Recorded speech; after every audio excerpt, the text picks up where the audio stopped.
بسم اللہ الرحمن الرحیم۔ السلام علیکم دوستو، محترم سامعین اور ہمارے عزیز سبسکرائبرز، آپ سب کو خوش آمدید۔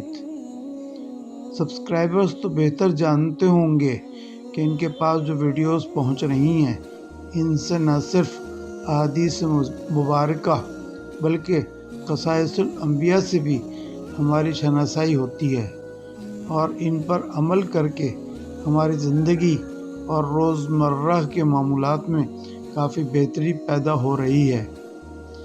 اور یہ بڑی خوشی کی بات ہے کہ ہمارے سبسکرائبرز کے علاوہ نان سبسکرائبرز کی بھی ایک کافی بڑی تعداد ہماری ویڈیوز دیکھتے ہیں۔ اس لیے گزارش کی جاتی ہے کہ جن دوستوں نے ابھی تک چینل سبسکرائب نہیں کیا ہے وہ بھی فوراً یہ چینل سبسکرائب کر لیں اور گھنٹی کے آئیکن کو ضرور دبائیں تاکہ ہماری ہر نئی آنے والی ویڈیو سب سے پہلے ان کے پاس پہنچ سکے۔ معزز سامعین، آپ ہماری ویڈیو حضرت یوسف علیہ السلام کے واقعات زندگی کا حصہ اول، دوم، سوم اور چہارم ملاحظہ کر چکے ہیں، جس میں آپ نے حضرت یوسف علیہ السلام کی پیدائش، آپ کا کنویں میں ڈالا جانا، آپ کا غلام بنایا جانا، قید و بند کی مصیبتیں، مصر کی وزارت، شاہ مصر کی وفات، آپ کا شاہ مصر بننا جیسے اہم واقعات شامل تھے۔ اب ہم اس ویڈیو کے حصہ پنجم کا آغاز کرتے ہیں، جس میں حضرت یوسف علیہ السلام کی زندگی کے باقی اہم واقعات کو قرآن و حدیث اور روایات کی روشنی میں بیان کیا گیا ہے۔ ویڈیو شروع کرنے سے پہلے ہم آپ سے درخواست کرتے ہیں کہ حضرت یوسف علیہ السلام کی زندگی کے اہم واقعات کی مکمل معلومات حاصل کرنے کے لیے اس ویڈیو کے تمام حصوں کو ملاحظہ فرمائیے، لائک، کمنٹ ضرور کریں اور اپنے دوستوں اور اپنے گروپس میں بھی لازمی شیئر کریں۔ اس سے ہماری حوصلہ افزائی ہوتی ہے اور بہتر سے بہتر ویڈیو پیش کرنے کا جذبہ پیدا ہوتا ہے۔ تو آئیے ویڈیو کے حصہ پنجم کا آغاز کرتے ہیں۔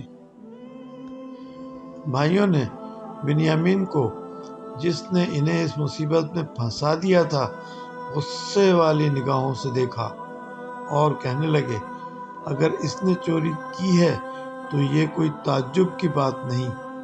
اس کا ایک بھائی تھا، اس سے پہلے اس نے بھی چوری کی تھی۔ اس سے ان کا مقصد حضرت یوسف علیہ السلام کی چوری کے معاملے کی طرف اشارہ کرنا تھا۔ اور وہ قصہ بھی آپ کو سناتے ہیں کہ ہوا یوں کہ حضرت یوسف علیہ السلام ابھی چھوٹے ہی تھے کہ ان کی والدہ کا انتقال ہو گیا اور ان کی پھوپھی انہیں اپنے گھر لے گئیں اور ان کی پرورش کرنے لگیں۔ جب وہ ذرا بڑے ہو گئے تو حضرت یعقوب علیہ السلام نے انہیں اپنے گھر لانے کا فیصلہ کیا، لیکن حضرت یوسف علیہ السلام کی پھوپھی جو انہیں بہت چاہنے لگی تھیں، ان کی جدائی برداشت نہ کر سکیں۔ انہوں نے ایک کمر بند حضرت یوسف علیہ السلام کی کمر میں باندھ دیا اور انہیں حضرت یعقوب علیہ السلام کے گھر بھیج دیا۔ بعد میں آ کر کہنے لگی کہ یوسف علیہ السلام نے میرے گھر سے ایک کمر بند چرایا ہے۔ ان کی تلاشی لی گئی تو کمر بند کمر پر بندھا ہوا مل گیا۔ پھر اپنے مذہبی قوانین کے مطابق حضرت یوسف علیہ السلام کو اپنے گھر لے گئیں تاکہ وہ چوری کی سزا کے طور پر ایک مدت تک ان کی خدمت کریں۔ بھائیوں نے غصے کی حالت میں اس بات کی جانب اشارہ کیا تو حضرت یوسف علیہ السلام نے بھی ان کی بات سن لی، لیکن انہوں نے اپنے چہرے سے اس پر کسی قسم کا رد عمل کا اظہار نہیں کیا، تاہم دل دل میں کہا، تم اس سے بھی بدتر ہو اور جو کچھ تم کہہ رہے ہو خدا اس سے واقف ہے۔ بالآخر بھائی بنیامین کی رہائی سے نا امید ہو گئے اور واپس جانے کا فیصلہ کر لیا، لیکن ان کے بڑے بھائی یہودا نے کہا، کیا تم بھول گئے ہو کہ تمہارے باپ نے تم سے وعدہ لیا تھا کہ تم بنیامین کو اس کے پاس واپس لاؤ گے؟ خدا کی قسم، جب تک میرا باپ اس بات کی اجازت نہ دے دے یا خدا میرے حق میں حکم نہ دے، میں مصر سے باہر قدم نہیں رکھوں گا۔ تم کنعان جاؤ اور باپ سے کہہ دو کہ بنیامین نے چوری کی ہے اور عزیز مصر نے اسے اپنا غلام بنا لیا ہے۔ جی ہاں، یہ ایک ایسی حقیقت ہے جسے سب نے دیکھا ہے اور ہم جھوٹ نہیں بول رہے ہیں۔ پھر دوسرے بھائی تو واپس کنعان چلے گئے، لیکن یہودا اور بنیامین مصر ہی میں رہ گئے۔ حضرت یعقوب علیہ السلام اپنے بیٹوں سے مل کر بہت خوش ہوئے، لیکن یہ خوشی عارضی تھی کیونکہ بنیامین انہیں نظر نہیں آئے۔ انہوں نے اس کے بارے میں دریافت کیا تو بھائیوں نے سارا ماجرا بیان کر دیا۔ یہ قصہ سن کر حضرت یعقوب علیہ السلام بہت زیادہ پریشان ہو گئے اور یوں معلوم ہوتا تھا جیسے ان کی روح بدن سے نکلنے جا رہی ہے۔ انہوں نے بیٹوں کی بات کا یقین نہ کیا اور یہ سمجھا کہ انہوں نے بنیامین کے ساتھ بھی کوئی ایسی چال چلی ہے جیسی یوسف علیہ السلام کے ساتھ چلی تھی، اور حضرت یوسف علیہ السلام کی جدائی میں ان کی بصیرت بھی جاتی رہی تھی۔ اپنے بیٹے بنیامین کی جدائی سے وہ بہت زیادہ دکھی ہو گئے تھے۔ جب تھوڑا صبر آیا تو انہوں نے اپنے بیٹوں سے کہا کہ مصر جا کر بنیامین اور اپنے بھائی یہود کو تلاش کریں۔ آپ نے انہیں ناامید ہونے سے روکا اور کہا کہ خدا کی رحمت سے مایوس نہ ہو اور اپنے بھائیوں کے پیچھے جاؤ۔ باپ کے حکم کے مطابق تمام بھائی مصر کے لیے روانہ ہو گئے اور پھر تیسری بار عزیز مصر کے سامنے حاضر ہو گئے اور بہت روتے ہوئے عزیز مصر سے عرض کی کہ ہمارا خاندان اور ہمارے والد بہت زیادہ پریشان ہیں اور دکھی ہیں۔ ہم تھوڑی سی رقم لے کر آپ کے پاس آئے ہیں تاکہ آپ ہمیں زیادہ غلہ دے کر اور ہمارے بھائی کو رہا کر کے ہمارے اوپر احسان کیجیے، کیونکہ اللہ تعالیٰ بھی احسان کرنے والوں کو اور نیکوکاروں کو بے حساب بدلہ دیتا ہے۔ حضرت یوسف علیہ السلام نے انہیں وہ بدسلوکی یاد دلائی جو انہوں نے خود ان سے کی تھی اور کہا، کیا تمہیں یاد ہے اس سے پہلے تم نے یوسف اور اس کے بھائی کے ساتھ کتنی زیادتی کی؟ تم ان کے درمیان جدائی ڈال دی اور انہیں ایک دوسرے سے دور کر دیا تھا۔ حضرت یوسف علیہ السلام نے یہ بات کنعانیوں یا اپنے بھائیوں کی زبان میں کی تھی، اس لیے انہوں نے انہیں پہچان لیا اور کہا، کیا تم یوسف ہو؟ حضرت یوسف علیہ السلام نے جواب دیا، ہاں میں یوسف ہوں اور یہ میرا بھائی ہے۔ دیکھ لو کہ خدا نے ہم پر احسان کیا ہے۔ بے شک جو شخص بھی پرہیزگاری کو اپنا شعار بنا لے اور زندگی میں پیش آنے والی مشکلات اور تکالیف کے مقابلے میں صبر اختیار کرے تو خدا ایسے نیکوکاروں کا اجر ضائع نہیں کرتا۔ بھائیوں نے شرم کے مارے سر جھکا لیے اور اپنے کیے پر معافی مانگنے لگے۔ حضرت یوسف علیہ السلام نے کہا، تمہیں ڈرنے کی ضرورت نہیں، امید ہے کہ خدا تمہارا یہ گناہ بخش دے گا۔ پھر حضرت یوسف علیہ السلام نے اپنے باپ حضرت یعقوب علیہ السلام کے بارے میں دریافت کیا تو بھائیوں نے بتایا کہ وہ آپ کے غم میں رو رو کر اپنی بینائی کھو چکے ہیں۔ اس پر حضرت یوسف علیہ السلام نے ان سے کہا کہ تم میری یہ قمیض لے کر والد بزرگوار کے پاس جاؤ اور ان کے چہرے سے مس کرو تاکہ ان کی آنکھیں بینا ہو جائیں، پھر تم سب کے سب میرے پاس چلے آؤ۔ کنعانی بھائیوں نے حضرت یوسف علیہ السلام کی قمیض لی اور بڑی تیزی کے ساتھ کنعان کی جانب روانہ ہو گئے۔ ان کا قافلہ ابھی مصر کے دروازے سے نکلا ہی تھا کہ حضرت یعقوب علیہ السلام نے کنعان میں اپنے پاس موجود لوگوں سے کہا، میں یوسف کی بو سونگھ رہا ہوں۔ جس باپ نے اپنے بیٹے کے فراق میں سالوں تک آنسو بہائے تھے، اس نے حضرت یوسف علیہ السلام کی بو سونگھ لی تھی اور اپنے پاس موجود لوگوں کو اس کی خبر بھی دے دی تھی۔ لیکن وہ لوگ کہنے لگے، خدا کی قسم، آپ ابھی تک اس خیال میں ہیں کہ یوسف زندہ ہے، حالانکہ ایسی کوئی بات نہیں ہے۔ ابھی کچھ زیادہ دن نہیں گزرے تھے کہ ان کے بیٹے مصر سے واپس آ گئے اور انہوں نے حضرت یوسف علیہ السلام کی قمیض حضرت یعقوب علیہ السلام کے سر پر ڈال دی۔ پھر ان کی آنکھیں روشن ہو گئیں اور ان کے بدن میں تازہ قوت آ گئی۔ پھر حضرت یعقوب علیہ السلام اور ان کے اہل خاندان نے مصر جانے کا ارادہ کیا اور یوسف علیہ السلام کو دیکھنے کے شوق میں اس سرزمین پر جا پہنچے۔ جب حضرت یوسف علیہ السلام نے انہیں دیکھا تو اپنے والد اور والدہ سے گلے ملے اور انہیں اپنے خاص تخت پر بٹھایا۔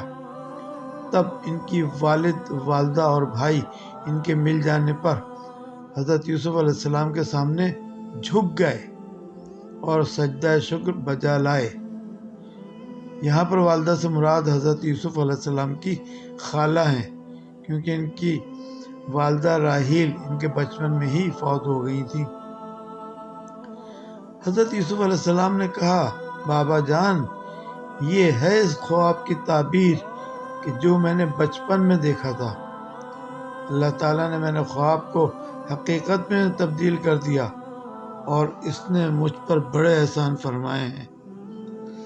اس نے مجھے قید سے رہائی بخشی اور اس نے ایک طویل جدائی کے بعد ہمیں ایک دوسرے سے ملا دیا۔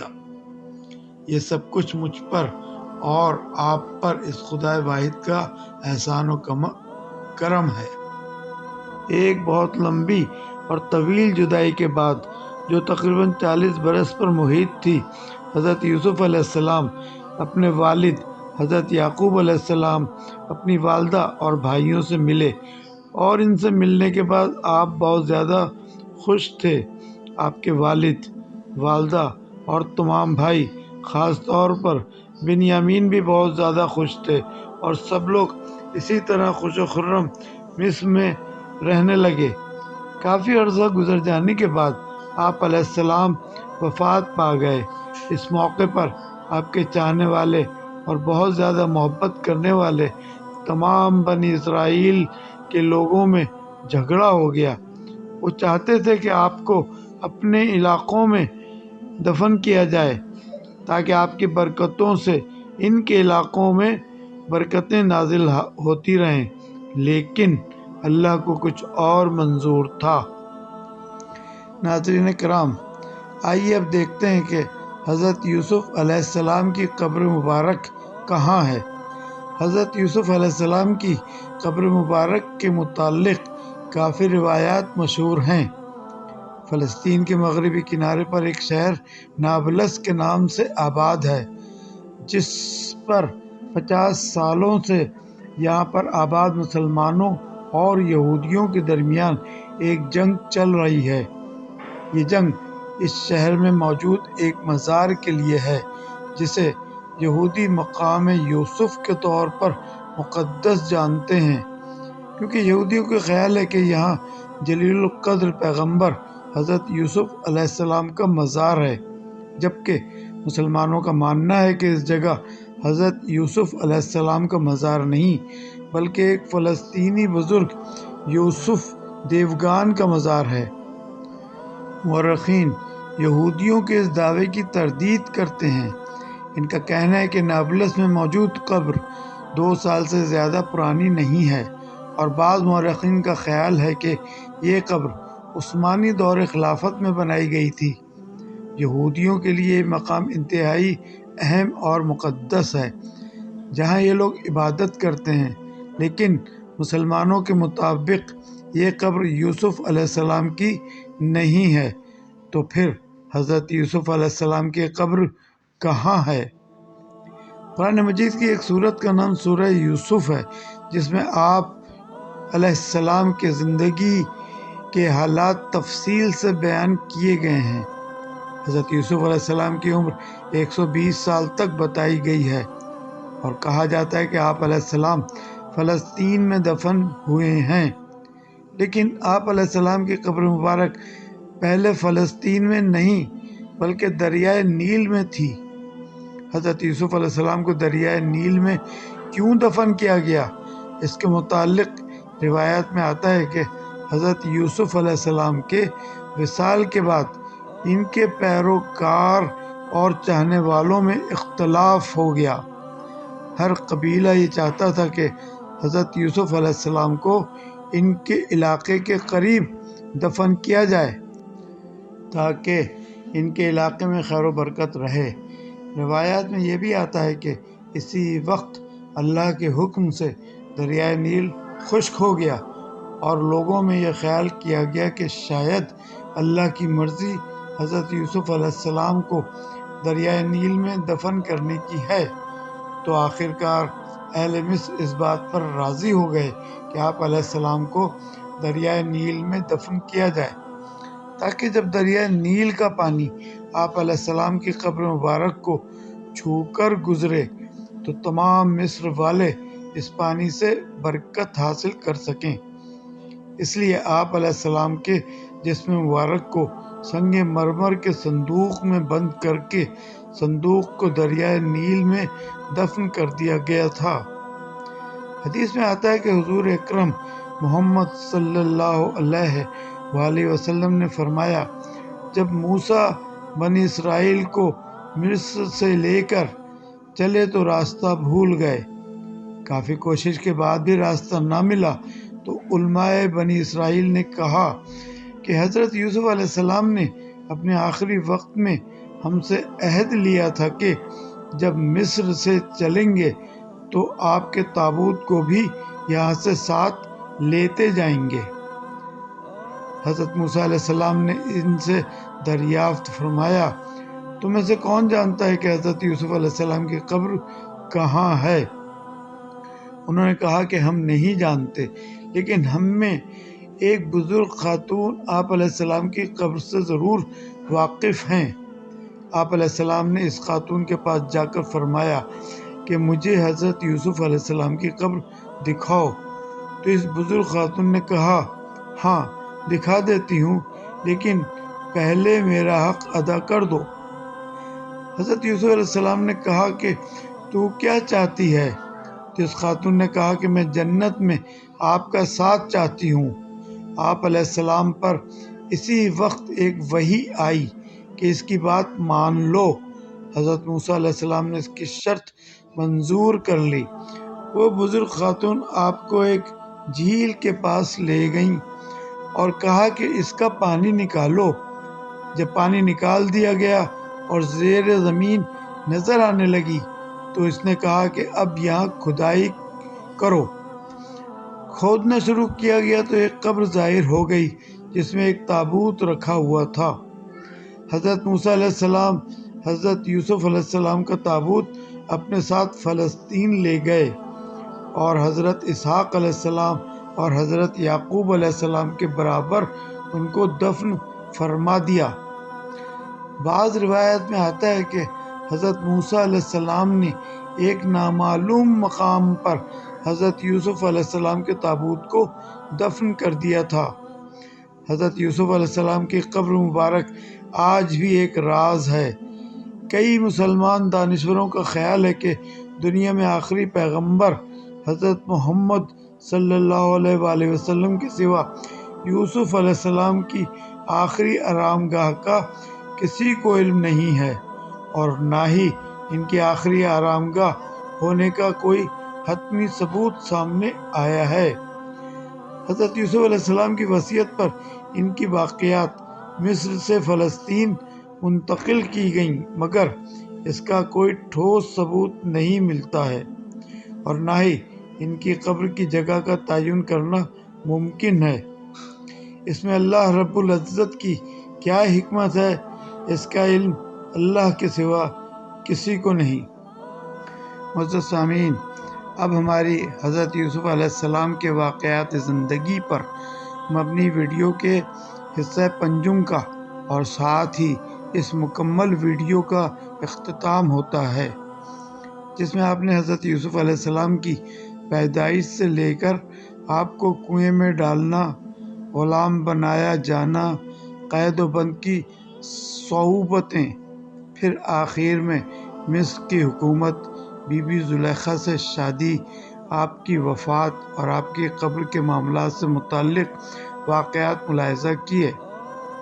حضرت یوسف علیہ السلام کے واقعات زندگی پر مبنی اس ویڈیو کے تمام 5 حصوں کے ملاحظے کے بعد ہی آپ کو سیرت یوسف کا صحیح اندازہ ہو پائے گا، لہٰذا گزارش کی جاتی ہے کہ اس ویڈیو کے تمام حصوں کو مکمل دیکھیں اور لائک، کمنٹ اور شیئر بھی کریں تاکہ زیادہ سے زیادہ لوگوں تک پہنچ سکے۔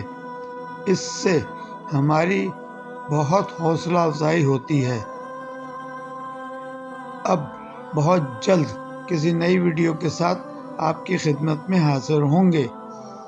جن دوستوں نے ابھی تک ہمارا چینل سبسکرائب نہیں کیا ہے، مہربانی کر کے فوراً چینل سبسکرائب کر لیں تاکہ ہر نئی آنے والی ویڈیو سب سے پہلے آپ تک پہنچ سکے۔ شکریہ، والسلام، اللہ حافظ۔